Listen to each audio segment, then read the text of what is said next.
The morning sun cast long shadows across the cobblestone streets of London, as Sergeant James Mitchell adjusted his red tunic for the 100th time.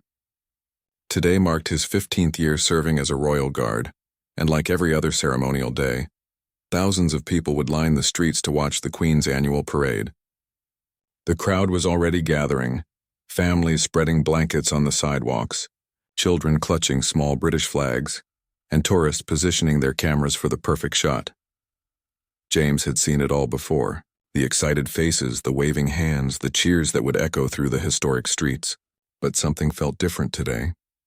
Perhaps it was the letter he'd received 3 weeks ago from his sister Sarah, telling him about their father's declining health. Or maybe it was the sleepless nights he'd been having, wondering if he was making a real difference in the world beyond standing perfectly still for hours. As he took his position along the parade route, James noticed a small girl in the crowd across the street. She couldn't have been more than 7 years old, with curly brown hair tied back in pigtails and wearing a bright yellow dress. What caught his attention wasn't her appearance, but the way she kept looking at him. Not with the usual curiosity that children showed toward the guards, but with something that looked almost like recognition. The girl was standing with what appeared to be her grandmother, an elderly woman with silver hair and kind eyes. The grandmother seemed nervous, constantly checking her watch and scanning the crowd around them. James observed this interaction while maintaining his rigid posture, a skill he'd perfected over the years. He could appear completely focused on his duties while actually being highly aware of everything happening around him. The parade was scheduled to begin in 30 minutes, and the crowd was growing thicker by the minute. Street vendors pushed through the masses selling souvenirs. Police officers positioned themselves at regular intervals, and the media crews set up their equipment. The excitement in the air was almost tangible, with people chatting excitedly about catching a glimpse of the royal family. James's mind wandered to his training days, when his instructor had emphasized that a Royal Guard's job wasn't just ceremonial. They were trained observers, tasked with protecting not just the royal family but also being aware of anything unusual in the crowd. "Your eyes are your most important weapon," Sergeant Major Thompson had always said. "Trust your instincts even during routine ceremonies." The little girl was still staring at him, and now she seemed to be trying to get his attention more deliberately. She would raise her hand slightly, then look around nervously before lowering it again. Her grandmother appeared to be getting more agitated, speaking to the child in hushed tones while glancing around the crowd with worried expressions. A group of teenagers nearby was getting rowdy, pushing each other and laughing loudly. Their behavior was drawing attention from other spectators, some of whom were becoming annoyed. James made a mental note of their location while continuing to monitor the girl and her grandmother. Something about their body language troubled him, though he couldn't quite put his finger on what it was. The Royal Guard's training included reading crowd dynamics and identifying potential threats or problems. James had been taught to notice when someone's behavior didn't match the general mood of an event. While everyone else seemed excited and celebratory, the elderly woman looked frightened. She kept one hand protectively on the girl's shoulder, while her eyes darted through the crowd as if she were searching for someone specific. As the minutes ticked by, James began to piece together what he was observing. The girl's attempts to get his attention weren't random childlike behavior. She was being deliberate, almost as if she were trying to send him a message. Each time she raised her hand, her grandmother would gently lower it. But the child would persist, looking increasingly frustrated. The crowd pressed closer to the barriers as the parade's start time approached. James could hear the distant sound of military bands warming up, and the excited chatter of the spectators grew louder. Royal protection officers moved through the crowd, conducting their final security sweeps, their trained eyes scanning for anything out of the ordinary. James found himself focusing more intently on the girl and her grandmother. There was definitely something wrong with their situation. The grandmother's nervousness had escalated to what looked like genuine fear, and she kept glancing over her shoulder as if expecting someone to approach them from behind. The child, meanwhile, had become more determined in her attempts to catch James's attention, her small hand reaching up toward him whenever her grandmother wasn't looking directly at her. The surrounding crowd was oblivious to this quiet drama unfolding. Families continued their cheerful conversations. Tourists snapped photos of the guards and vendors called out their wares. But James's trained eye had locked onto what appeared to be a silent cry for help from a child and her frightened guardian. As a royal guard, James was bound by strict protocols about maintaining his position and not breaking character during ceremonies. However, his training also emphasized the importance of protecting civilians and responding to genuine emergencies. The question now was whether what he was witnessing constituted an emergency, or if he was reading too much into the behavior of a nervous grandmother and an attention-seeking child. The sound of approaching horses' hooves echoed off the buildings, signaling that the parade would begin momentarily. James knew that once the ceremony started, his attention would need to be focused on his official duties. If there was genuinely something wrong with the girl and her grandmother, this might be his last opportunity to respond. The weight of the decision pressed on him as he watched the child make one more desperate attempt to catch his eye, her small hand reaching toward him with unmistakable urgency. The moment arrived when James could no longer ignore his instincts. The little girl had managed to catch his eye directly, and what he saw in her expression made his blood run cold. It wasn't the look of a child seeking attention or trying to make a guard smile. It was pure fear, mixed with hope that someone, anyone, would notice her silent plea for help. James made a decision that went against 15 years of rigid protocol. He broke his stance slightly, just enough to acknowledge that he had seen her signal. The relief that washed over the child's face confirmed his suspicions that something was seriously wrong. Her grandmother, however, noticed the exchange and her face went pale with what looked like terror. The parade had officially begun. James could hear the ceremonial drums and the clip-clop of horses approaching from the distance. In just minutes, the royal procession would pass by his position, and thousands of eyes would be watching every movement of the guards. But right now, all of James's attention was focused on the unfolding crisis across the street. Two men in dark clothing had appeared near the girl and her grandmother. They weren't part of the celebrating crowd. Their body language was different, purposeful, and they were moving through the packed spectators with the kind of determination that suggested they had a specific target. The elderly woman had spotted them too, and James watched as she instinctively pulled the child closer to her side. James's military training kicked in as he assessed the situation. The men were attempting to blend in with the crowd, but their movements gave them away. They kept their heads down, avoided making eye contact with other spectators, and were clearly focused on reaching the grandmother and child. One of them spoke into what appeared to be a small radio or phone, coordinating with someone else. The little girl looked back at James with increasing desperation.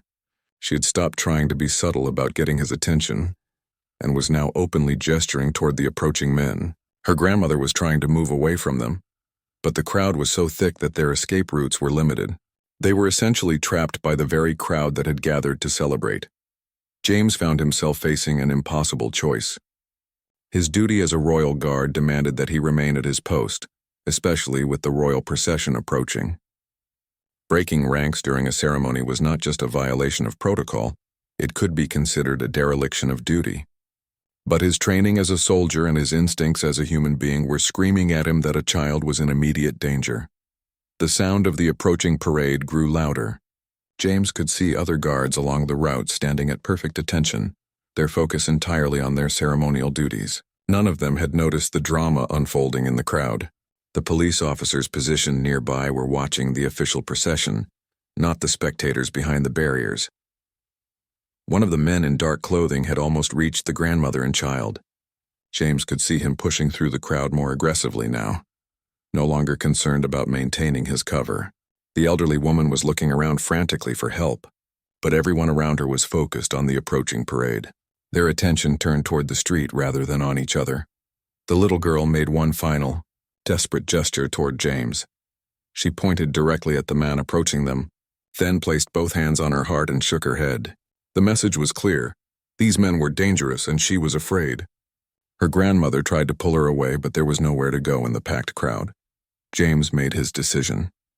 15 years of perfect service record would have to take second place to protecting a child in danger. He stepped out of his ceremonial position and began moving toward the crowd. The moment he broke ranks, several things happened simultaneously. Other guards along the route noticed his movement and looked in his direction with confusion. A police officer nearby saw him leaving his post and began walking toward him, probably to ask what was wrong. Most importantly, the two men in the crowd saw him coming and realized their cover had been blown. The first man grabbed the elderly woman's arm roughly, causing her to cry out in pain. The sound was lost in the noise of the approaching parade, but James saw what happened.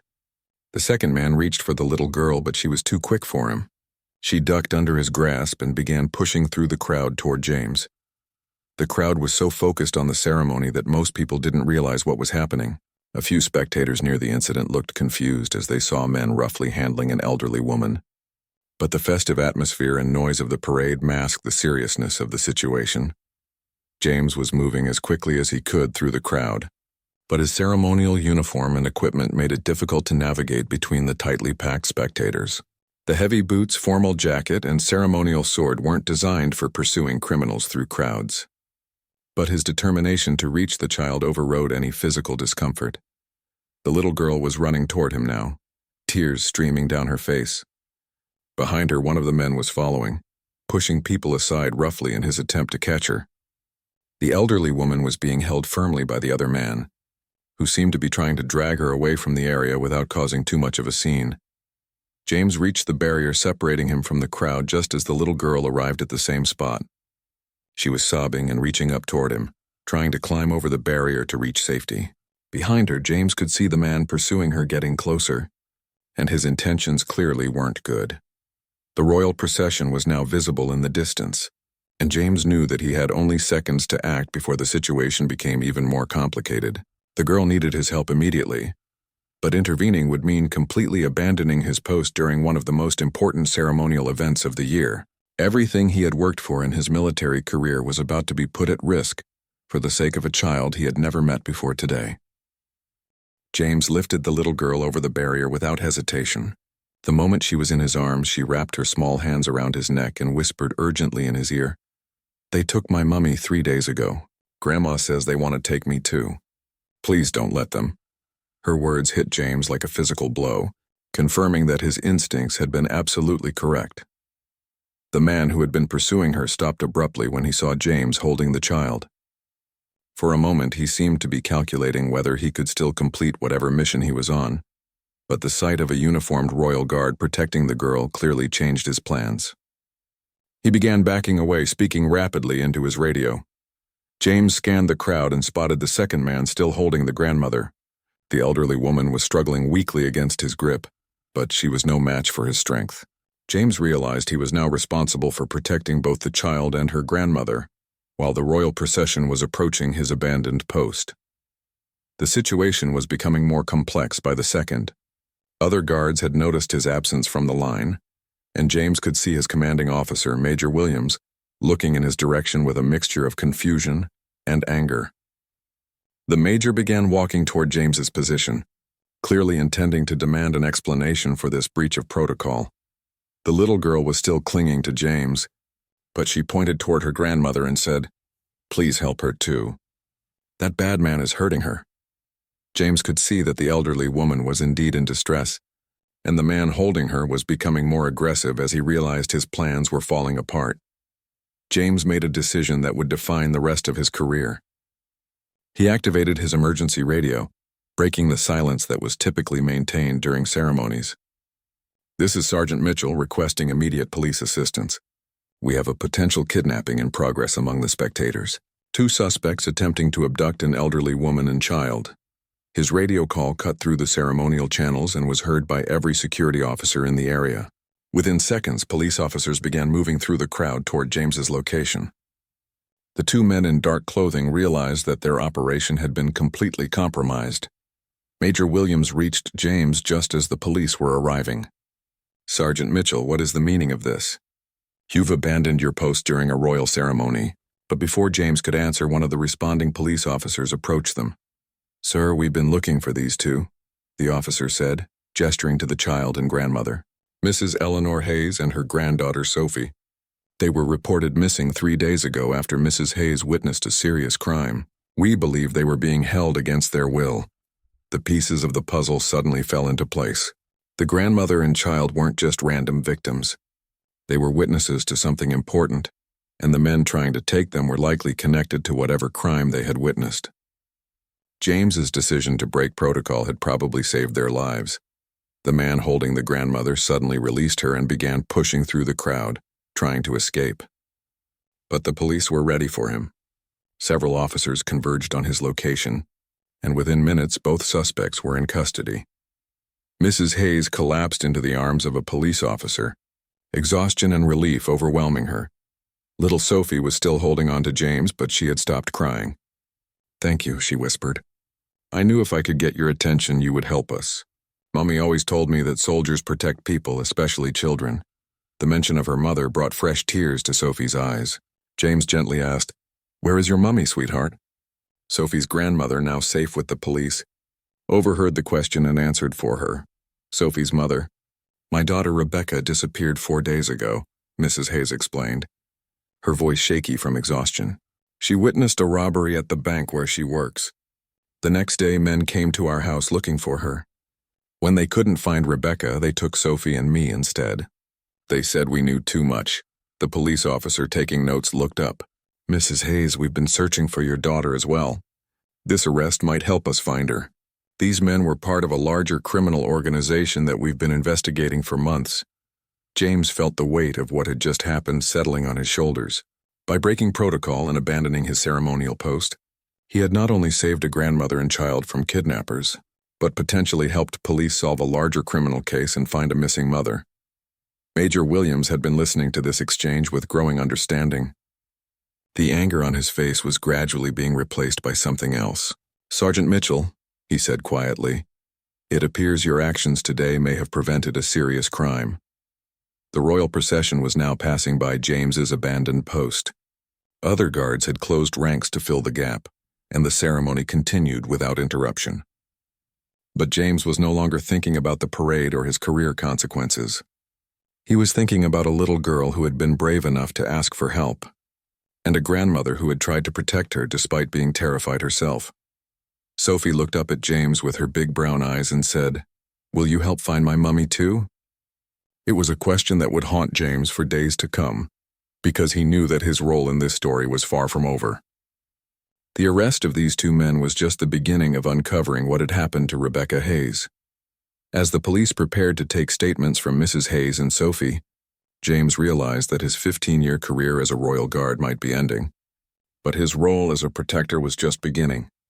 Sometimes doing the right thing meant breaking the rules, even when those rules had defined your entire professional life. 3 hours later, James found himself in an interview room at Scotland Yard, still wearing his ceremonial uniform but feeling like he was living in a completely different world.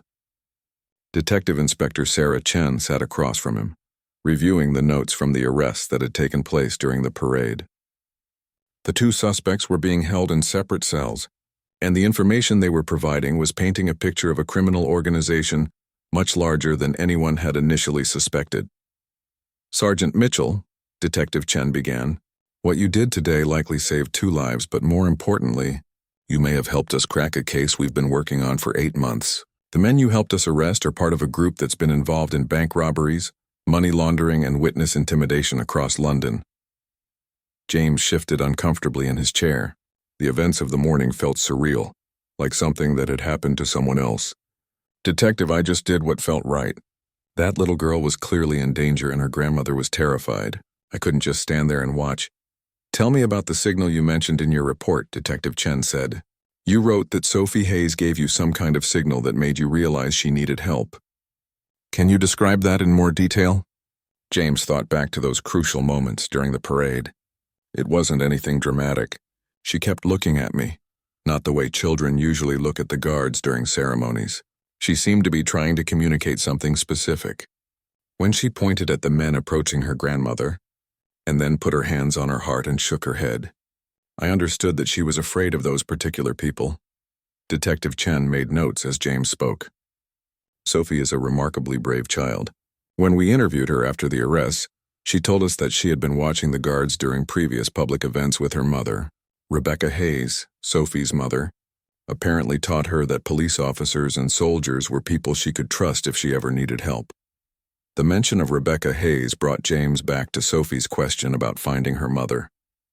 "Detective, what's the status of the search for Rebecca Hayes?" Sophie asked me if I would help find her mother, and I told her I would do whatever I could. Detective Chen's expression became more serious. That's actually why I wanted to speak with you personally, Sergeant Mitchell. The 2 men we arrested today have provided information about Rebecca Hayes' whereabouts. But the situation is complicated. She's being held at a location outside London, and we're going to need to coordinate with multiple law enforcement agencies to safely retrieve her. James felt a surge of hope mixed with concern. She's alive, then? We believe so, yes. According to what we've learned from the suspects, the criminal organization took her because she witnessed not just a bank robbery, but also saw one of the robbers remove his mask. She can identify the leader of this group, which makes her extremely valuable as a witness, but also puts her in serious danger. The weight of responsibility James felt was growing heavier. He had promised a 7-year-old girl that he would help find her mother, and now he was learning that the situation was far more dangerous and complex than he had imagined. Is there anything I can do to help? James asked. I know I'm just a ceremonial guard, but I have military training, and I feel personally invested in this family's safety now. Detective Chen studied James carefully. Actually, Sergeant Mitchell, there might be something you can do. We're planning a coordinated operation to rescue Rebecca Hayes, but we're concerned about how to handle Sophie and her grandmother during the operation. They'll need protection, and Sophie has clearly formed a bond with you. She keeps asking when she can see her soldier again. The idea that he could continue helping the Hayes family appealed to James more than he expected. Whatever you need me to do, Detective. These people trusted me today, and I won't let them down. There's something else you should know, Detective Chen continued. Your commanding officer, Major Williams, has been in contact with our department. Instead of facing disciplinary action for abandoning your post, you're being commended for your actions. The incident has been classified as a successful intervention in a criminal operation, not a breach of protocol. James felt a wave of relief wash over him. He had been prepared to face the consequences of his actions, even if it meant the end of his military career. But knowing that his superiors understood and supported his decision made everything feel more manageable. When is the operation to rescue Rebecca Hayes scheduled? James asked. Tomorrow morning. We've traced the location where she's being held to a warehouse complex about 50 miles outside London. The remaining members of the criminal organization don't know yet that their associates have been arrested, which gives us an advantage. But we need to move quickly before they realize their operation has been compromised. James thought about Sophie and her grandmother, probably sitting in a safe house somewhere, wondering if they would ever see Rebecca again. The little girl had shown incredible courage by signaling for help during the parade, and now it was up to the adults to make sure her bravery hadn't been in vain. Detective Chen, would it be possible for me to speak with Sophie before the operation tomorrow? I'd like to let her know that we're working to find her mother, and I want to make sure she understands that she's safe now. Detective Chen smiled for the first time during their conversation. I think that would be very good for Sophie. She's been asking about you constantly since the arrests.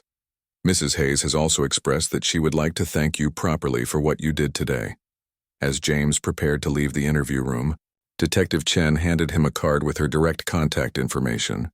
Sergeant Mitchell, I have a feeling that tomorrow's operation is going to be successful, largely because of the intelligence we gathered from today's arrests. Sophie Hayes asked for help and you listened. Sometimes the most important thing a person can do is simply pay attention when someone needs help. Walking out of Scotland Yard, James realized that his life had fundamentally changed in the span of a single morning. He was no longer just a ceremonial guard who stood at attention during parades. He had become someone who a frightened child had trusted with her family's safety, and he was determined to prove worthy of that trust. The safe house was a modest 2-story building in a quiet residential neighborhood, the kind of place that wouldn't attract any attention from passers-by. James arrived early the next morning, carrying a small bag with some items he had picked up for Sophie, including a children's book about brave soldiers and a stuffed bear wearing a Red Guard uniform similar to his own.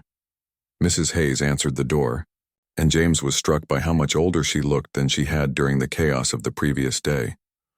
The stress of the past few days had clearly taken a significant toll on her, but her eyes brightened when she saw him approaching. Sergeant Mitchell, she said warmly, Sophie has been asking about you since we arrived here yesterday. She keeps saying that her soldier is going to help find her mummy. James was escorted into a small living room where Sophie sat curled up on a sofa, looking much smaller and more fragile than she had during the parade. When she saw James, her face lit up and she jumped to her feet, running to him with the same trust she had shown the day before. "You came back," Sophie exclaimed, wrapping her arms around James's waist. "Grandma said you might be too busy with soldier things to visit us." James knelt down to Sophie's level, bringing the small gifts he had purchased. "I promised I would help find your mummy, remember? And I always keep my promises. I brought you something to remind you that even when I'm not here, there are always people working to keep you safe." Sophie's eyes widened when she saw the stuffed bear in its tiny red uniform. "He looks just like you," she said, hugging the bear tightly. "What's his name?" "Why don't you give him a name?" James suggested. "He's going to be your special guard bear, so you should choose what to call him." Sophie thought seriously for a moment, then announced, "His name is James Bear, just like you."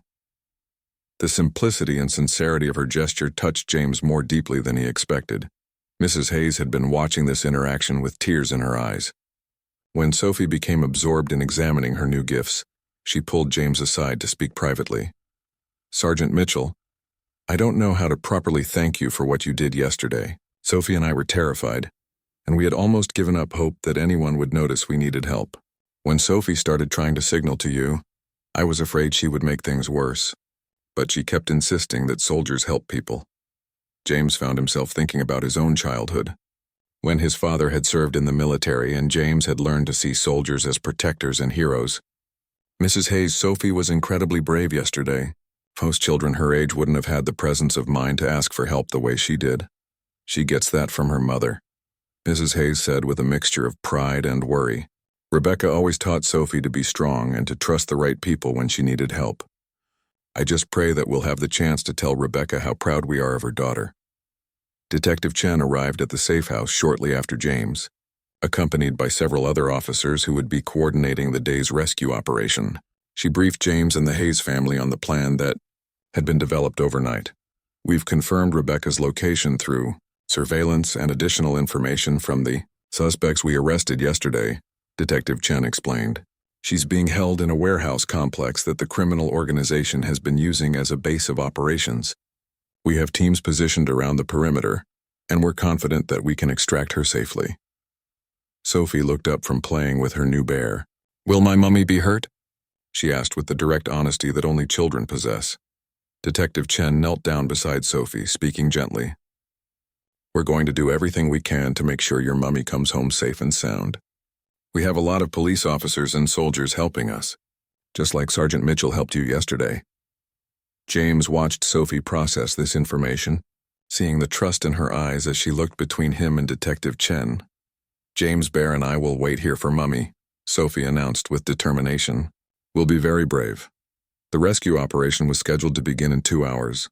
James would remain at the safe house with Sophie and Mrs. Hayes, serving as both protection and emotional support, while the tactical teams carried out the actual rescue. It wasn't the kind of active role he might have expected, but he understood that his most important job right now was keeping Sophie calm and hopeful. As the morning progressed, James found himself drawn into Sophie's world of imagination. She created elaborate scenarios where James Bear led rescue missions to save other families, and she assigned James the role of the Bear's commanding officer. Her ability to cope with the stress of the situation through play was remarkable, and James realized that children often possessed a resilience that adults underestimated. Mrs. Hayes spent most of the morning on the phone with other family members, updating them on the situation and arranging for additional support once Rebecca was safely rescued. James overheard her explaining to someone, probably her son, that a royal guard had saved them during the parade and was now personally ensuring their safety. At 11 o'clock, Detective Chen's radio crackled to life. "All units in position. Beginning approach to target location." James felt his heart rate increase, knowing that somewhere 50 miles away, a team of armed police officers was about to attempt to rescue Rebecca Hayes. Sophie seemed to sense the tension in the room. She brought James Bear over to James and said, "Can you hold him while we wait? I think he's a little scared about the rescue mission." James took the stuffed bear and held it carefully, understanding that Sophie was expressing her own fears through her toy. "James Bear is very brave," he told her. Just like you are. And brave people can still feel scared sometimes. That's what makes them brave, doing the right thing even when they're scared. The next 30 minutes would determine whether James's promise to help find Sophie's mother would be fulfilled, and whether a 7-year-old girl's faith in soldiers as protectors would be justified.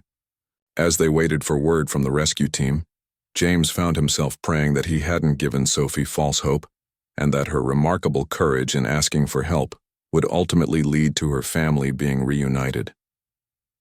The radio silence stretched on for what felt like hours but was actually only 45 minutes. James found himself checking his watch every few minutes while Sophie had grown quieter, sensing the adults' tension despite their efforts to remain calm around her. Mrs. Hayes sat by the window, her hands clasped tightly in her lap, occasionally glancing at James as if seeking reassurance that everything would be okay. At 11:47 a.m., Detective Chen's radio finally came to life with the words everyone had been hoping to hear. Package secure. Repeat, package secure. Medical team assessing now, but subject appears to be in stable condition. Returning to base. James felt his knees nearly give out with relief. Mrs. Hayes burst into tears, and Sophie looked around the room with confusion until James knelt down and took her hands. Sophie, that was a message about your mummy. The police officers found her and she's safe. They're bringing her to see you right now. Sophie's face went through a series of expressions as she processed this information. First confusion, then hope, then pure joy. Really, Mummy is coming here. Right now? Yes, sweetheart. Your mummy is safe and you're going to see her very soon. James had to fight back his own tears as he watched Sophie's reaction to the news. Detective Chen lowered her radio and addressed the room. Rebecca Hayes is conscious and asking about her family. She has some minor injuries from being held captive, but nothing serious. The medical team is checking her over as a precaution, but they expect to have her here within the hour. Mrs. Hayes had composed herself enough to ask practical questions. Where will she be examined? Does she need to go to a hospital? What about the people who took her? The entire criminal organization has been rounded up, Detective Chen explained. 7 arrests total, including the 2 from yesterday's incident. Rebecca won't need hospitalization, but we do need to debrief her about what she witnessed and experienced. However, our first priority is reuniting her with her family. Sophie had been listening to this adult conversation with growing excitement. She clutched James' bear tightly and announced, I need to make Mummy a welcome home card. She'll want to know how James saved us. As Sophie busied herself with crayons and paper that one of the officers provided, James found himself thinking about how this experience had changed his understanding of what it meant to serve others. For 15 years, he had equated service with ceremony and tradition, but the past 2 days had shown him that sometimes the most important service happened when you abandoned protocol to help someone in need. 45 minutes later, James heard a car pulling up outside the safe house. Sophie heard it too and ran to the window, pressing her face against the glass. Is that Mummy? Detective Chen checked with the officers outside, then nodded. That's her, Sophie. Your mummy is here. What happened next was something James would remember for the rest of his life. The front door opened and Rebecca Hayes stepped inside, looking exhausted and worn but very much alive. She was a tall woman with the same brown curls as her daughter, and despite her ordeal, her first concern was clearly for Sophie. Mummy, Sophie screamed, launching herself across the room into her mother's arms. Rebecca caught her daughter and held her as if she never intended to let go again, tears streaming down both their faces. I'm so sorry, baby, Rebecca whispered. I'm so sorry I couldn't come home. Were you brave while I was gone? Sophie pulled back just enough to look at her mother's face. I was very brave, Mummy. And Grandma was brave too. And James saved us. He's a real soldier, just like you said, soldiers help people. Rebecca looked around the room until her eyes found James. She approached him while still holding Sophie, and James could see a mixture of gratitude and exhaustion in her expression. You must be the guard who helped my family, Rebecca said. Sophie has been talking nonstop about her soldier who rescued them during the parade. James felt overwhelmed by the emotion of the moment. Mrs. Hayes, your daughter is one of the bravest people I've ever met. She saved herself and your mother by having the courage to ask for help when she needed it. Rebecca shifted Sophie to one arm and extended her hand to James. Detective Chen told me what you did. You risked your career to help my family. I don't know how to thank you properly. Seeing you here with Sophie is thanks enough, James replied honestly. When she asked me to help find you, I made a promise. I'm just grateful we were able to keep it. Sophie wiggled down from her mother's arms and ran to get the welcome home card she had been making. Look, Mummy. I drew you and me and Grandma and James. And this is James Bear. He's been keeping me safe while you were gone. Rebecca examined the crayon drawing that showed 4 stick figures holding hands, with one wearing what was clearly meant to be a Red Guard uniform. Above the drawing, Sophie had written in shaky letters, "Welcome home, Mummy. James saved us." "This is beautiful, sweetheart," Rebecca said, her voice thick with emotion. "And who is James Bear?" Sophie proudly showed her mother the stuffed bear in its tiny red uniform. "James gave him to me yesterday." "James Bear is going to live with us and protect our house when real James can't be there." Mrs. Hayes had been watching this reunion with tears of joy, but she approached her daughter carefully. "Rebecca, darling, are you hurt? Do you need medical attention?" "I'm okay, Mum," Rebecca assured her mother. "They didn't hurt me physically, but they kept me locked in a small room and told me terrible things would happen to you and Sophie if I tried to escape or call for help. I was terrified that they would take you both." Detective Chen stepped forward respectfully. "Rebecca, I know this is an emotional reunion, but we do need to discuss what you witnessed at the bank. The information you can provide will ensure that these criminals are prosecuted to the full extent of the law." Rebecca nodded, understanding the importance of her testimony. "I'll tell you everything I saw, but first I need a few more minutes with my family. I haven't held my daughter in 4 days." James began to step back, feeling that this was a private family moment, but Sophie noticed him moving away. "Where are you going, James? You're part of our family now." The innocent declaration from a 7-year-old hit James unexpectedly hard. In the space of 2 days, he had gone from being a solitary ceremonial guard to being someone that a child considered family. Rebecca looked at James with understanding. "Sophie is right in a way. What you did for us creates a bond that goes beyond a simple rescue. You chose to protect my family when you didn't have to, and that makes you special to us." Over the next hour, James watched as the Hayes family began the process of healing from their traumatic experience. Rebecca was debriefed by Detective Chen, while Sophie stayed close by her side, frequently checking to make sure her mother was still there. Mrs. Hayes bustled around making tea and sandwiches, her nervous energy finding outlet in caring for everyone. As the afternoon progressed, James learned more about the Hayes family and what they had endured. Rebecca worked as a bank manager and had witnessed the robbery purely by chance, when she had returned to the office after hours to retrieve some forgotten paperwork. She had seen the robbers remove their masks and had recognized one of them as someone she had gone to school with years earlier. "They took me because they were afraid I would identify Marcus Thompson," Rebecca explained to James during a quiet moment. "He was someone I knew in secondary school, and he recognized me too when he saw me in the bank. They couldn't take the chance that I would go to the police." James shook his head at the irony. "So they created a much bigger problem for themselves by kidnapping you instead of just fleeing the area." "Exactly. If they had just run after the robbery, I probably wouldn't have been able to provide much useful information to the police. But by taking me and threatening my family, they guaranteed that I would do everything possible to help law enforcement catch them." As evening approached, James realized that his role in the Hayes family's story was coming to an end. The criminals were in custody. Rebecca was safe, and the family would soon be able to return to their normal lives. But he found himself reluctant to say goodbye to Sophie, who had shown him what real courage looked like. "Will we see you again?" Sophie asked as James prepared to leave. "I want to show James Bear where we live, and Mummy wants to cook dinner for you." James looked at Rebecca, who nodded encouragingly.